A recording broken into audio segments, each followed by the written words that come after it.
은혜 중심으로 풀어내는 아브라함의 생애 두 번째 시간입니다.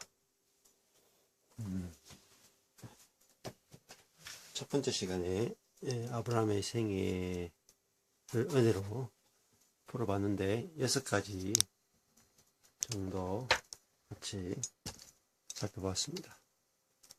이 시간에는 7, 8, 9, 10번째 이야기로 계속해서 풀어보겠습니다. 아브라함이 중요한 것이 창세기 17장인데요. 창세기 17장이 굉장히 중요한 장입니다. 하나님이 아브라함이 99세가 되죠. 99세가 됐을 때 하나님이 아브라함을 찾아오십니다. 그리고 나는 전능한 하나님이다. 내 앞에서 행하여 완전하라. 이렇게 말씀하십니다. 이 전능한이란 말도 엘 샤다이인데 유방 하나님이라는 뜻이 있습니다. 풍성한 이런 하나님이라는 뜻이 있죠. 그래서 나는 풍성한 하나님이다. 나는 생명을 공급하는 하나님이다. 너는 내 앞에서 행하여 완전하라. 탐임, 완전하다라고 하는 뜻은 행위가 완전하다라는 뜻이 아니고요. 왜냐하면 관계에 있어서 완전하다라고 하는 뜻으로 해석할 수 있습니다. 관계에 있어서 완전하다는 말은 나는 풍부한 유방을 가진 생명 공급하시는 하나님이다. 그 하나님과 관계에 맺으려면 어린아이와 같이 그 생명을 공급받는 자, 공급받아서 사는 그 어린아이의 위치에 서는 것이 바로 완전하다는 것이죠. 자, 그러니까 이 하나님의 무한한 은혜를 공급받아 사는 사람, 이 사람이 하나님의 사람이라는 거죠. 그래서 하나님이 이 은혜를 주려고 아브라함 찾아와서 네가 7의 아베가 될 것이고 이름을 아브라함이라고 부를 것이라고 말씀하십니다. 이 이름을 바꾼다는 것은 새로운 존재가 된다는 거죠. 선악과를 먹고 타락한 아브람이라고 하는 육의 사람이 아브라함, 7의 하나님의 나라를 가져오는, 또 하나님 나라가 되는 그런 존재 아브라함이 되도록 해주겠다. 그래서 찾아온 나이가 아브라함이 99세였습니다. 75세는 그래도 이스마엘을 낳을 수 있는 힘과 지혜가 있었지만 99세가 되면 힘과 지혜가 완전히 끝나버리는 자리죠. 그러니까 그것이 99세가 사실 완전한 때라는 것입니다. 완전한 거. 자, 왜냐하면 뒤에 보면 다 할례를 받아라 이렇게 말씀하시죠. 할례라고 하는 것이 99세와 같습니다. 자기 몸에 있는 자랑과 힘이 잘라내는 거죠. 근데 이것이 언약의 표징이 된다. 언약 백성의 표징이 된다. 그러니까 할례 받는 것, 99세가 되는 것, 우리가 약하고 믿어내지는 것이 주인인 것이 하나님의 은혜를 받아내기에 충분하다. 이것을 이 할례에 담아놨다는 것입니다. 난지 8일 만에 할례를 받아라 했죠. 8일 만에 받았던 것은 7일의 완전한 창조가 끝나고 8일째 새로운 창조가 시작되는 날이 바로 8일입니다. 그래서 새 창조를 담아놨는 것이 바로 할례라고 할 수 있죠. 새 창조가 되려면 7일이 끝나야 되죠. 7일이 끝나는 게 바로 십자가고, 십자가 이후에 제8일 바로 부활의 날입니다. 부활. 그러니까 할례에 십자가와 부활을 다 담아놨고, 신약에 오면 할례가 세례로 바뀌죠. 아내가 아들을 낳고 열국의 어머니가 된다. 하나님이 이렇게 말씀하셨어요. 그때 아브라함의 반응은 엎드려 웃으며 100세가 된 사람이 어찌 자식을 낳을까? 이렇게 아브라함은 웃었습니다. 즉 아브라함이 믿음이 없었다는 거죠. 자, 이 믿음 없는 이 아브라함에게 하나님은 이삭을 아들 주겠다는 거죠. 자, 이게 중요하죠. 믿음 없는 자에게 아들 준다. 이것은 하나님의 은혜를 설명하는 것입니다. 네. 우리가 내가 하나님의 말씀을 믿어야지 이루어진다라고 하는 생각을 가지고 있는데 꼭 그렇지가 않습니다. 오히려 우리의 믿음이 떨어질 때 하나님께서 자식을 주시는 것, 그것이 하나님의 은혜를 완전히 드러내기에 부족함이 없다는 거죠. 사실 믿음이라고 하는 것은 신념을 말하는 것이 아니라 이 나의 신념이 끝났을 때 하나님이 오직 은혜로 아들을 준다라고 하는 것을 의지하는 것. 이것을 믿음이라고 하는 거죠. 하나님의 은혜. 내가 믿음 없어도 하나님이 약속하셨기 때문에 이루신다는 것을 의지하는 것. 그거를 믿음이라고 하는 것이죠. 자, 그리고 18장에 가게 되면은 천사 3명이 아브라함을 찾아옵니다. 아들을 낳겠다고 말씀을 들은 다음에 천사 셋이 방문하게 되는데 영접하게 되죠. 11절에 보면 18장 11절에 보면 아브라함과 사라가 나이 많아 늙었고 사라의 경수가 끊어졌다. 이런 기술이 나옵니다. 그래서 12절에 가면 이 천사가 내년 이맘때쯤 아들이 있을 거라고 했을 때 사라도 속으로 웃습니다. 아브라함과 똑같죠? 네. 그것은 바로 사라도 믿음이 고갈됐다는 것입니다. 그래서 이 믿음이 고갈된 자를 하나님은 책망하지 않으시고 믿음을 공급하러 오셨다는 것입니다. 이것을 은혜다 이렇게 말하는 거죠. 자, 이렇게 99세 때 이루어진 이 사건이 하나님의 은혜를 완전하게 담고 있는 사실이죠. 99세 아브라함의 모든 것이 끝나버리고 할례까지 받았죠. 믿음까지 웃어버렸죠. 믿음까지 다 사라졌는데 하나님께서는 자신이 약속한 것을 지키시겠다고 하시는 거죠. 자, 이 은혜를 경험해야지 사람은 자기의 배에서 은혜가 비로소 흘러나옵니다. 네. 그래서 하나님은 이 은혜로 아브라함으로 바꿔내고 있다는 거죠. 우리도 하나님의 은혜를 경험하지 않으면 우리 존재가 바뀔 수 없다는 것을 말씀해 주고 있습니다. 자, 이 사건이 있은 다음에 이제 18장 뒷부분에 가면 롯 이야기가 납니다. 롯에 거하는 성 소돔과 고모라가 너무나 타락을 했기 때문에 하나님께서는 천사들을 이 3명의 천사를 보내서 사실 이 소돔과 고모라를 심판하러 가는 그 길에 아브라함을 만나서 특히 사라에게 약속하고 있는 장면이 나왔습니다. 자, 그런데 이 하나님이 이렇게 말씀하시죠. 나의 하려는 것을 아브라함에게 숨기겠느냐 이렇게 말씀하십니다. 자, 하나님께서 이 아브라함을 친구처럼 생각하시고 너무나 존귀한 자로 여기시는 걸 볼 수 있습니다. 왜냐하면 하나님께서는 계속해서 아브라함에게 은혜를 베푸셨고 사실 이 아브라함이 아니고는 하나님 나라가 세워질 수 없기 때문이죠. 자, 이것이 바로 하나님의 가난함이고 하나님의 은혜입니다. 하나님이 이 믿음 없는 아브라함이 아니고는 은혜를 베풀 수 없고 은혜를 베풀지 못하면 은혜가 다스리는 하나님의 나라가 생겨날 수 없기 때문입니다.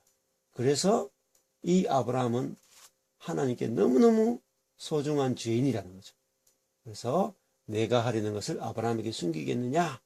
이렇게 하시죠. 그러니까 이걸 드러내니까 아브라함이 그때 하나님께 기도하게 됩니다. 그 성에는 롯이 살고 있기 때문이죠. 그래서 의인 50명이 있으면 이 성을 멸하겠습니까? 할 때 하나님이 아니다. 50명이 있으면 멸하지 않겠다. 그러니까 아브라함이 45명이 의인이 있으면 멸하지 않겠습니까? 하니까 하나님 45명 있으면 멸하지 않겠다. 30명, 20명, 10명까지 아브라함이 기도하죠. 하나님이 10명만 있어도 내가 멸하지 아니하리라고 약속을 하십니다. 이렇게 아브라함의 기도에 대해서 하나님은 응답하시고 아브라함과 의논하고 아브라함과 함께 일하시는 겸손하신 하나님을, 은혜의 하나님을 우리가 보게 되는 거죠.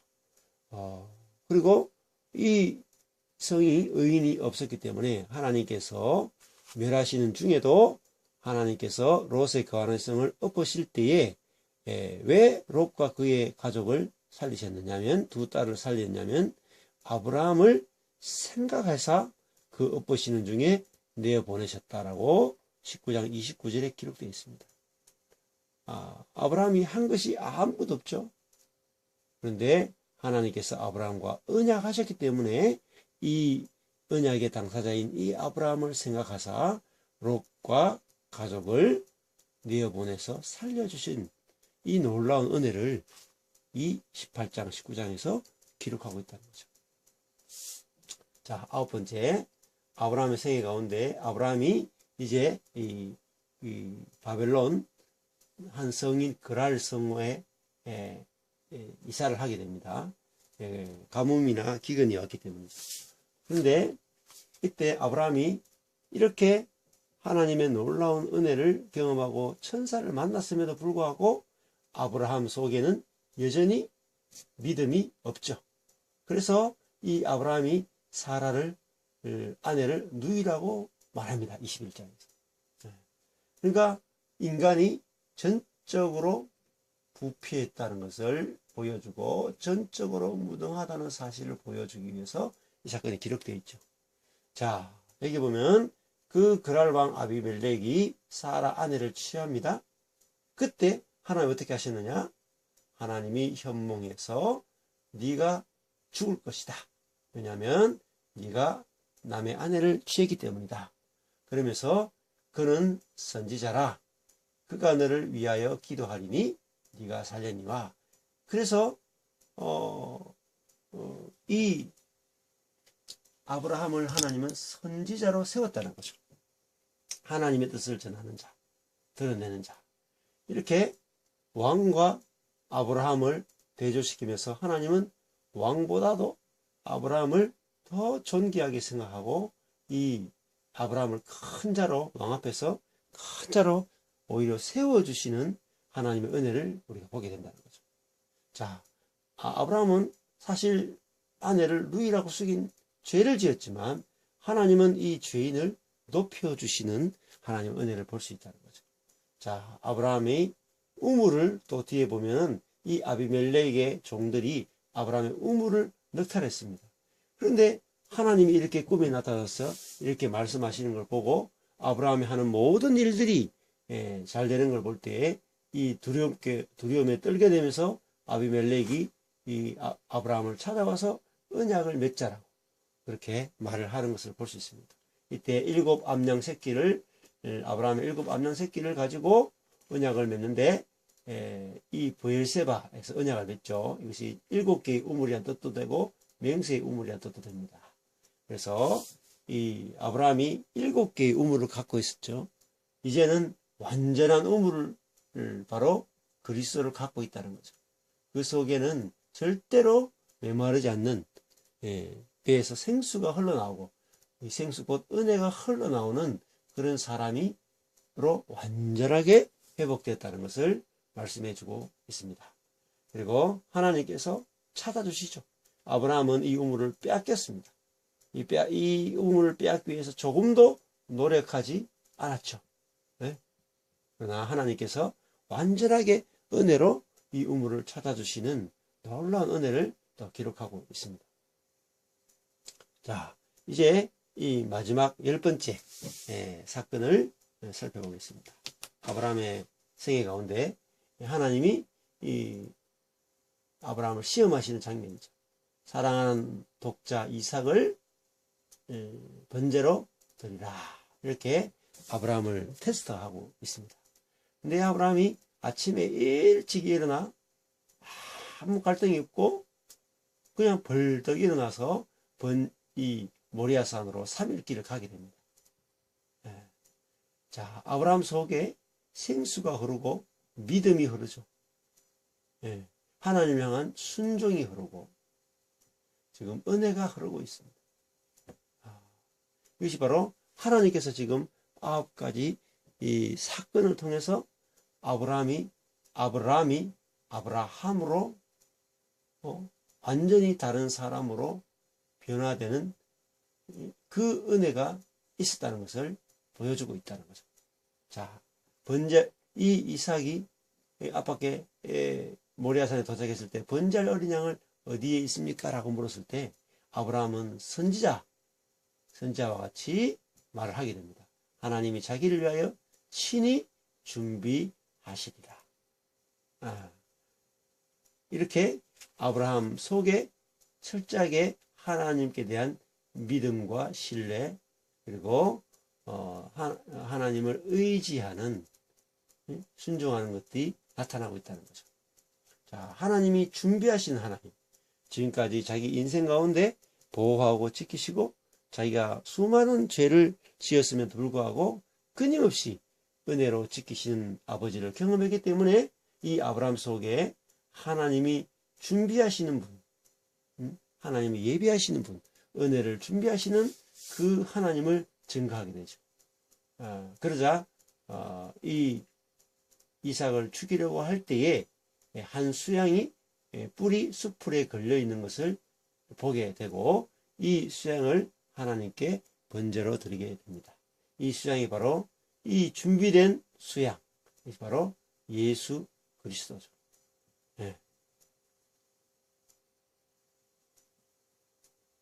자, 이렇게 그래서 그 땅 이름을 여호와 이레, 여호와의 산에서 준비되리라. 하나님께서 메시아를 준비시키고 있다라는 것을 말씀해주고 있죠.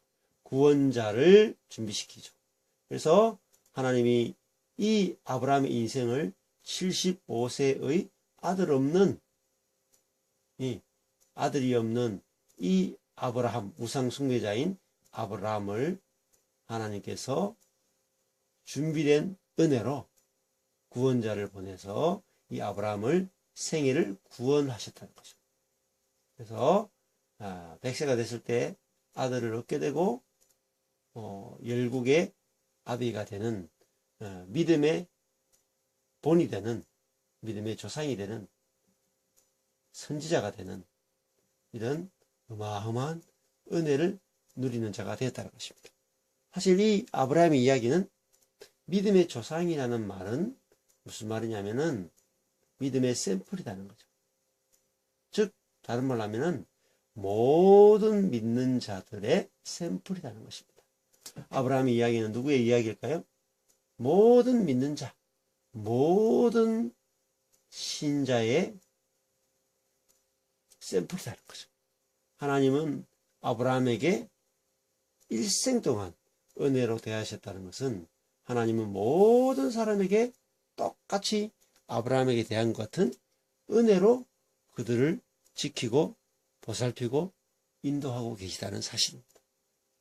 이렇게 이 아브라함의 생애야말로 성경에서 가장 중요한 것이라고 말씀드릴 수 있습니다. 이 아브라함의 생애는 철저하게 하나님의 은혜를 담고 있습니다. 그리고 율법이 없던 시대, 그 시대에 오직 은혜로 오직 믿음으로 사라진 이 아브라함의 생애, 이 생애를 통해서 나의 인생이 비춰지고 나의 인생에서 아무것도 필요 없고 하나님의 은혜만 있으면 된다라고 하는 이 은혜를 날마다 발견하고 누리는 축복이 있기를 주님의 이름으로 축복합니다.